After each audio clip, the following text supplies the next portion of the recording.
Moi, ma position, je veux dire, comme observateur, et en entendant les gens, l'Amérique latine ne vit pas dans l'angoisse de la crise en ce moment. Pas du tout.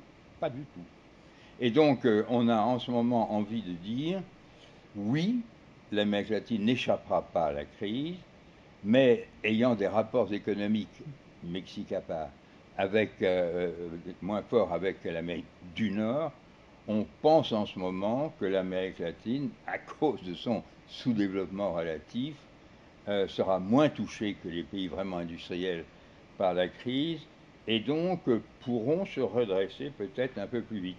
On peut même poser la question qui est beaucoup plus intéressante de savoir si cette période de crise ne va pas accentuer, à mesure que les grands pays de l'Est progressent, si ça ne va pas accentuer une sorte de basculement d'une partie importante de l'Amérique latine vers l'Est et non pas vers l'Ouest. Je me rappelle qu'il y a très peu de temps, dans une formule qu'il a rendue célèbre, Ricardo Lagos me disait euh, le Chili doit être la Venise du XXIe siècle, c'est-à-dire qui établit du commerce entre l'Est et l'Ouest, et le grand mot au Chili, c'est l'Asie. Bon, voilà la situation des choses. D'abord, je viens de vous en donner un exemple, je crois peu à l'unité du terme Amérique latine. Chaque fois qu'on touche des pays d'Amérique latine, on y voit de très grandes différences, comme en Europe. Comme en Europe.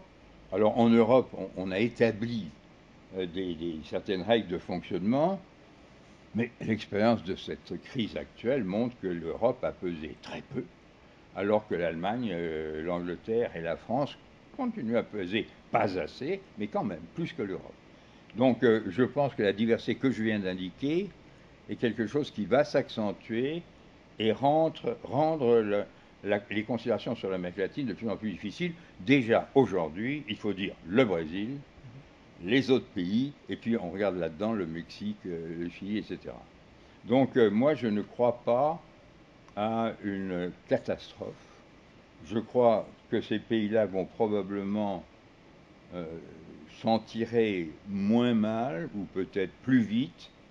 En tout cas, ce qui est important, c'est que ce sont des pays dont l'avenir, à cause du rôle mondial du Brésil, ce sont des pays dont le rôle doit être d'ores et déjà défini en termes du système mondial et pas des rapports avec les États-Unis. Je pense que pour les États-Unis, pensez qu'il y a quelques années, vraiment, on se battait pour le traité de libre commerce.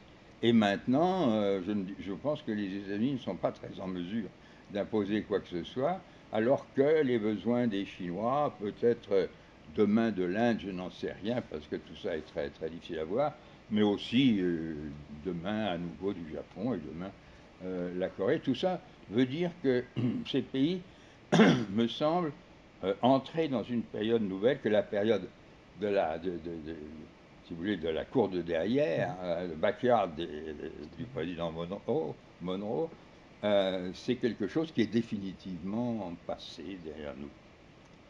Euh, Est-ce que les pays sont en état de réagir à cela?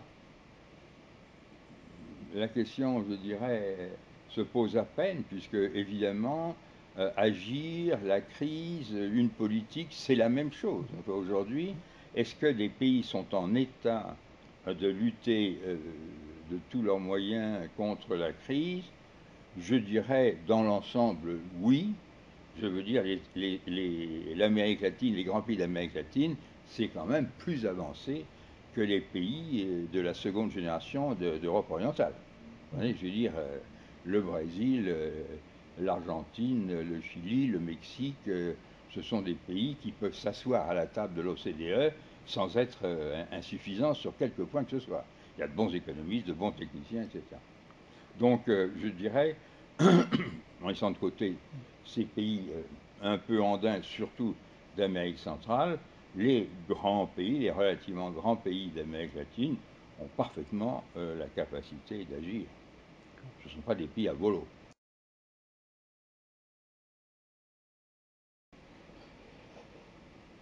Vous savez, quand vous avez ce changement, quand vous avez quand même la crise, etc., Ce n'est pas tellement facile. Ce qui a été le plus visible, c'est la Bolivie. Bon. Et avec cette politique relativement habile de s'appuyer sur le Venezuela, mais pas complètement, donc de rester dans une sorte de porte-à-faux qui a beaucoup de qualités, beaucoup d'avantages. Donc, si vous voulez, du néo-fidélisme ou castrisme, non. Ça ne peut pas redémarrer comme ça, sûrement pas.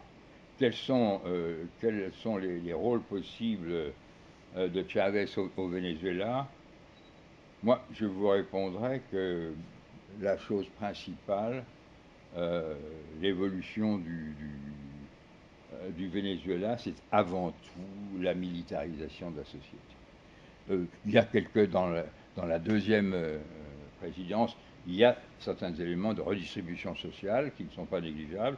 Il y a surtout une absence d'opposition qui est capitale, mais le bilan général de Chavez, maintenant que le prix du pétrole a diminué, et encore plus au Venezuela, parce que la production a diminué, on peut dire que le bilan est parole, parole, parole.